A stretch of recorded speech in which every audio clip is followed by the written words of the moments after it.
spécial de l'info sur Sensation. Je suis avec Jérôme André. Jérôme, vous êtes directeur d'HF Prévention qui est opérateur national de prévention santé. Risque-t-on d'attraper une IST en se masturbant ? Alors la masturbation, déjà tout le monde le fait et c'est important aussi de déculpabiliser les gens. Il n'y a pas de difficulté à se masturber et avoir effectivement du plaisir seul à moindre risque. Néanmoins, c'est important d'avoir les mains propres. Parce que du coup, quand vous vous masturbez, vous êtes avec les doigts, avec la main. Et donc du coup, si la main n'est pas propre, vous pouvez effectivement donc contaminer votre verge ou votre vagin pour les femmes.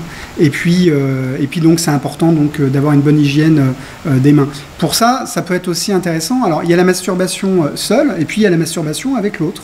Ça peut être un homme ou une femme, etc. Et donc c'est important aussi d'avoir les ongles ras, d'avoir une bonne hygiène au niveau donc des mains et puis de faire en sorte que le partenaire n'ait pas on ne fait pas sa mécanique avant d'avoir des rapports sexuels.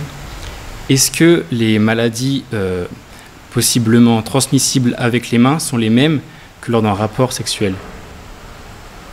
C'est-à-dire, est-ce que les maladies qui sont transmissibles par pénétration sont les mêmes qu'avec une masturbation ?